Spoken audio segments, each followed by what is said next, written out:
ನಿಮ್ಗಿರುವಂತಹ ಏಕೈಕ minus point ಸಮರ್ಥಗಿರುವಂತ ಒಂದೇ minus point ನಿಮ್ ಮಗ ಅಷ್ಟೇ.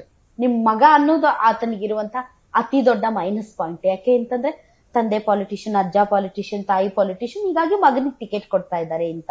ಸೊ ಒಂಥರ ನೀವೇ ಪ್ಲಸ್ ಪಾಯಿಂಟ್, ನೀವೇ ಮೈನಸ್ ಪಾಯಿಂಟ್ ಅವರಿಗೆ. ಹಂಗೇನು ಅನಿಸ್ತಿಲ್ಲ.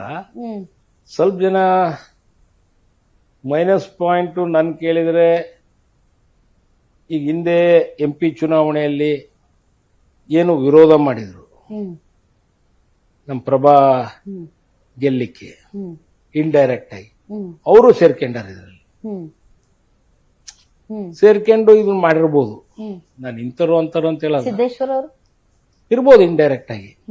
ಡೈರೆಕ್ಟ್ ಸರ್, ಅಲ್ಲ, ಇಟ್ಸ್ ಅ ಪಾಲಿಟಿಕ್ಸ್. ಅಲ್ಲ. ಈಗ ಕಾಂಗ್ರೆಸ್ ಫೇವರ್ ಸಿದ್ದೇಶ್ವರ್ ಅಂತ ಕೆಲಸ ಮಾಡಕ್ಕಾಗಲ್ಲ, because is in other party. ಹೌದು, ಅವ್ರು ಫೈಟ್ ಮಾಡ್ಲೇಬೇಕು ನಿಮ್ ವಿರುದ್ಧ. ಫೈಟ್ ಮಾಡೇ ಮಾಡ್ತಾರೆ. ನಮ್ಮನ್ನು ಕರೆಸಿ ಮಾತಾಡಿದ್ರು ಮಾತಾಡಿರ್ಬೋದು. ಹ್ಮ್ ಈಗ ಸ್ವಲ್ಪ ಜನ ಇವ್ರೇನಿದಾರಲ್ಲ ನಮ್ಮಲ್ಲಿ, ಅವ್ರ ಜೊತೆ ಫೋಟೋ ತೆಗಿಸ್ಕೊಂಡ್ರ ಪ್ರೂಫ್ ಇದಾವು. ಯಾರು ಜಮೀರ್ ಅಹಮದ್ ಖಾನ್? ಅಲ್ಲಲ್ಲ, ಜಮೀರ್ ಅಹಮದ್ ಅಲ್ಲ, ಬೇರೆ ಲೀಡರ್ಸ್ಗಳಿದ್ದಾರೆ. ಹ್ಮ್ ಅವರೆಲ್ಲ ಹೋಗಿ ಫೋಟೋ ತೆಗಿಸ್ಕೊಂಡು ಅವ್ರ ಜೊತೆಗೆ ಸೇರ್ಕೊಂಡಿರೋದು ಎಲ್ಲವೂ ಇದಾವು. ಹ್ಮ್ ಹಂಗ ನಾನು ಅಂತ ಚೀಪ್ ಪಾಲಿಟಿಷಿಯನ್ ಅಲ್ಲ. ಹ್ಮ್ ಜನಗಳು ನಮ್ ಬೆಂಬಲ ಇರ್ಬೇಕಾದ್ರೆ ಇಂಡೈರೆಕ್ಟ್ ಆಗಿ ಕೆಲಸ ಮಾಡೋದು, ಬೆನ್ನಿಗೆ ಚೂರಿ ಹಾಕೋದು, ಅದು ಇರ್ಬೋದು, ಹ್ಮ್ ಇರ್ಬೋದು, ಇದ್ದೇ ಇರುತ್ತೆ. ಅದ್ರಲ್ಲೇನು